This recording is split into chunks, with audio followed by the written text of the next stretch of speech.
بسم الله الرحمن الرحیم. وی غالوی په حق لو تیار اکړه او هغه ماشومانو ته کې خوله. وی ما وته وی سیب د چیزو نه وی صبر وکړه ماشومان مړو نه ماشومان په خپل لاس باندې مال کړل.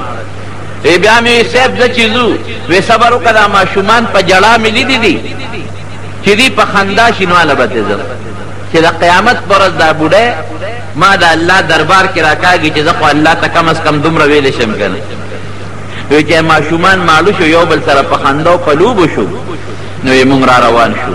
نو یې بیا ورته عمر فاروق هغه بوډۍ ته وایي چې بوډۍ سار له بیت المال ته راشه امیر المؤمنین ته چې تا له پسې وظیفه مقرره کړم. نو بوډۍ ته خو پته نه وه، هغه خو وایي چې دا به هم لکه د ایران او د روم د بادشاهانو پسان بادشاهي ما به یا څوک ورپرېږدي یا نه. وی بادشاه ته به ما څوک پرېږدي. وی ته راشه تر وویل ته به زه موجود یم، خدای به خیر کړي. نو چې را رخصتېدو نو هغه بوډۍ ورته دعا وکړه وی بچې وی د بادشاه سره ته مناسب یې عمر مناسب نه دی. وی خدای دې عمر د بادشاه نه لرې کړي او تا دې الله د هغه بچی کړي. همدې ته دعا کوي. وی روان شو دی سار وختي بوډۍ مجلس ته راغله، دربار لګېدلی دی. څه دربار به مسجد نبوي کې به دقسې په مصلی پاسه ناست وو، صحابه به ورته ګیر چاپېره ناست وو، د خلکو فیصلې به یې کولې دی دربار. بوډۍ راغله چې څنګه رانږدې شو تپوس یې وکړه امیر المؤمنین کوم ځای دی؟ وی دا په مصله کې ناست دی.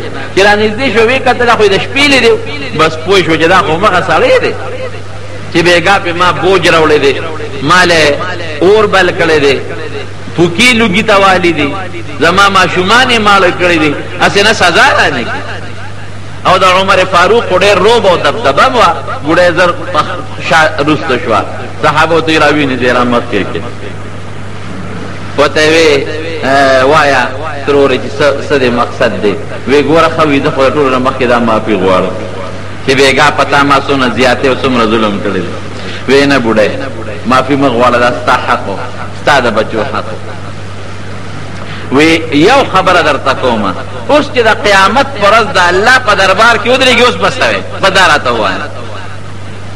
د قیامت په ورځ چې د الله دربار کې تا ودرېږم نو عمر به د دې ګریوان نه رانیسم او الله ته به یې مخامخ کوم. اوس به څه وی؟ اوس به وایم چې یا الله په مخ د ځمکه که ما انصافدار او عادل انسان لیدلی دی نو هغه عمر فاروق دی.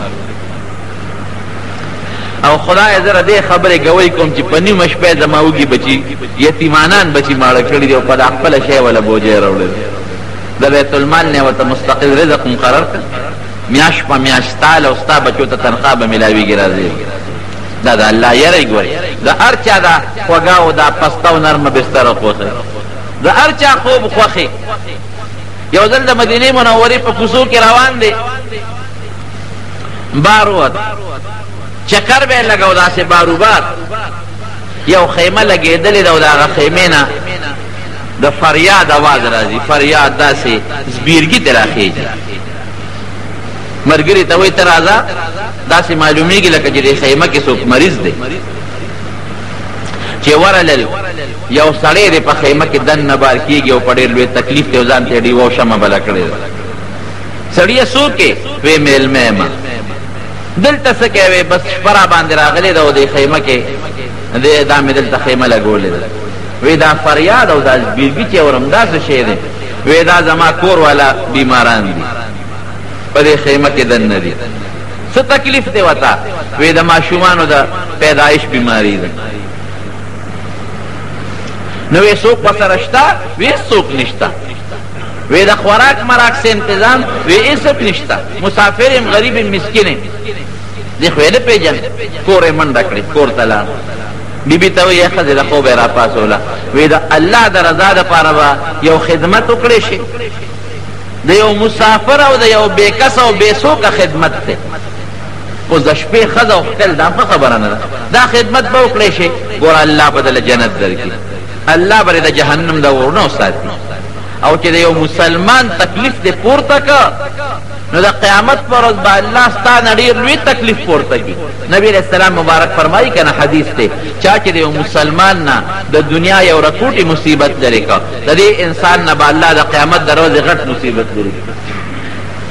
نو بیبي ورته وایي امیرالمؤمنین چپ څه شوی دی شا به وایه د آخرت د ثواب او د الله د رضا کار دی ته ما ته حدیث بیانې او منتونه راته کې چل څه شوی دی زر راته وایه.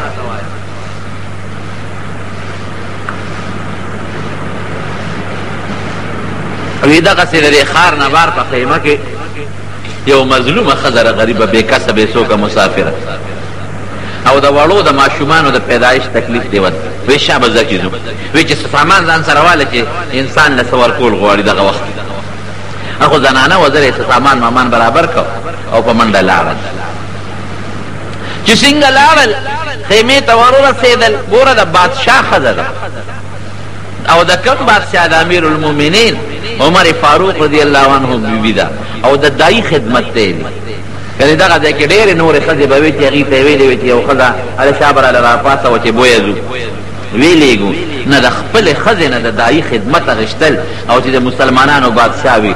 رونو وایه استاد هغه چا هغه څوک دا کار کوي چې په زړه کې د الله یره چې په زړه کې یره نی داسې څوک کولی شي نشي کولی. نو سړي ته وایي وروره بار راوځه وی ولی وی ما دا کور والا راوستل چې سره دې ښځې خدمت وکړي وی ښه سړی یې بار راوسته او عمر فاروق خپله بیبي وردن نه کړه ښځې له هغه وخت سره چې څه ګرم خوراک پکاري یا بل څه پکاري هغه انتظام یې ورته برابر او عمر د هغه سړي سره بار ناست په خبرو اترو دي دې کې د هغه ښځې له الله ماشوم ورکړه لک. نو حضرت عمر فاروق رضی الله عنه ته ښځې بیبي آواز وکړ وی امیرالمؤمنین مبارک دشه ستا د مسافر رور له خدای پاک زوی ورکړه. خو چې دی ورته وي چې امیرالمؤمنین مبارک دشه نو سړی پر پیدو شو وی ښه ته عمر فاروق امیرالمؤمنین یې ویو وی دا ستا بیبي ده ویو وی صاحب موږ معافي غواړو ما نه خو غټه غلطي وشوه او هلته په خیمه کې په ښځه هیبت راغی چې ښه دا عمر راغلی دی بار ناست دی دغه خو یو نوم و یو دبدبه وه او په ښځه هیبت راغی چې ښه د امیرالمؤمنین ښځې د ما د دیتوب خدمت وکړه. نو ګوره فایده پکې دومره شوه چې په هغه ښځې دومره هیبت راغی چې د هغه هیبت سره خدای پاک هغه مکمل جوړه کړه. د ماشوموالي د ماشوم د کېدو نه پس چې نور کم تکلیفي د هغه هیبت سره الله د هغه نور تکلیف نه خلاصه کړه.